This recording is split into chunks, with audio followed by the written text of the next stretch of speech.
Hey everyone, welcome back to the channel. If you're just getting started with sublimation printing, it can feel overwhelming trying to figure out exactly what supplies you need.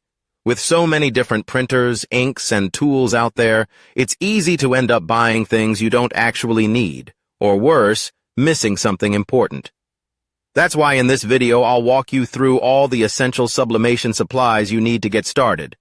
Whether you're a beginner looking for the basics, or planning to launch a sublimation business, this guide will help you choose the right tools without wasting money on unnecessary items. Before we get started, make sure you visit my website, link in the description below, or search for my brand Color Vistas online for more resources. Don't forget to hit the subscribe button for more similar videos.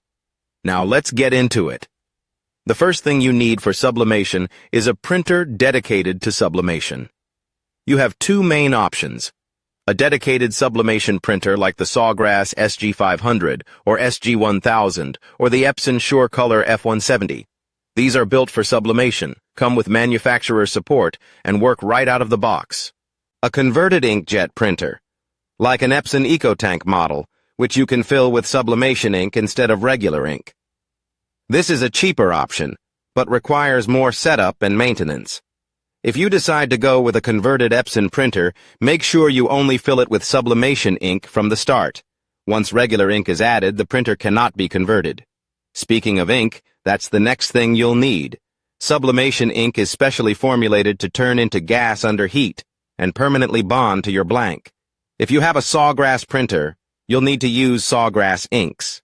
If you're using an Epson EcoTank, you can go with third-party sublimation inks like Hipu, Printer's Jack, or A-Sub. Now, let's move on to sublimation paper. Regular printer paper won't work.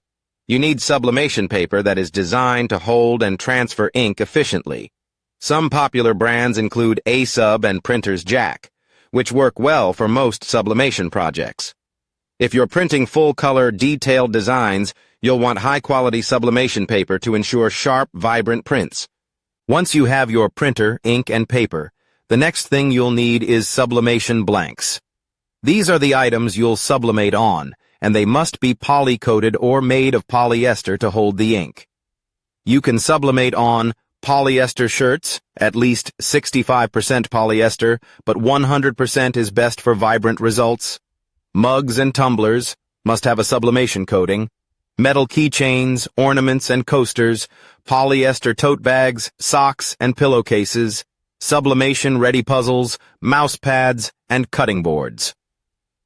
If you're not sure whether an item is sublimation-friendly, check if it's labeled as a sublimation blank. Using the wrong materials, like cotton shirts or non-coated mugs, will result in poor ink transfer and faded designs. Now let's talk about heat. Sublimation requires high heat and pressure to transfer ink onto your blanks, so you'll need a heat press.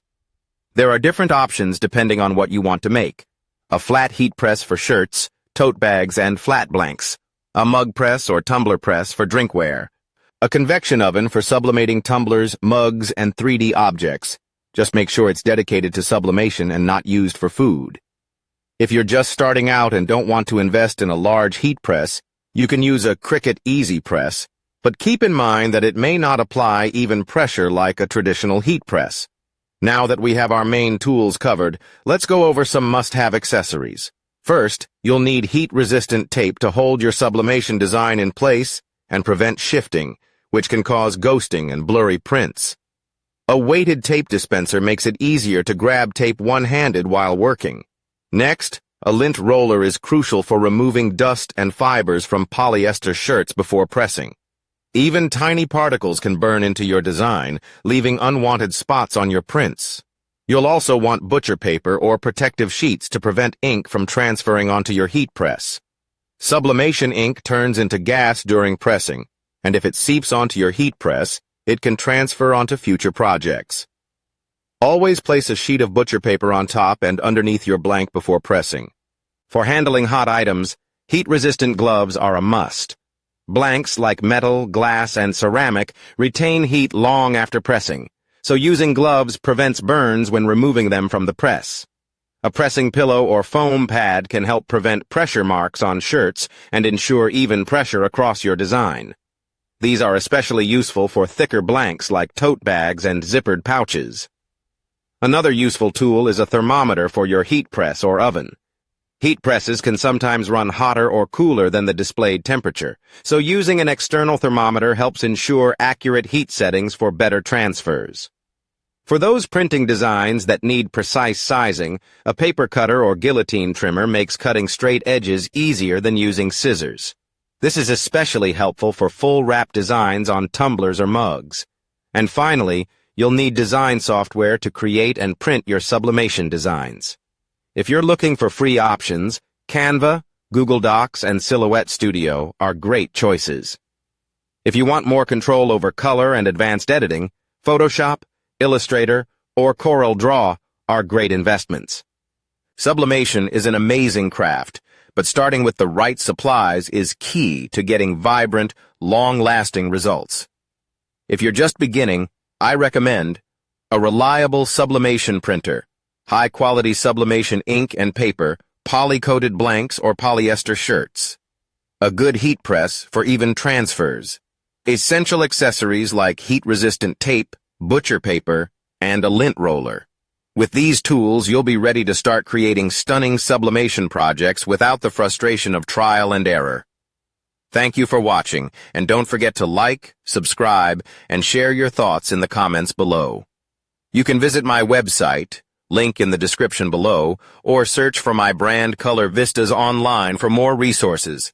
Don't forget to hit the subscribe button for more similar videos. See you in the next video.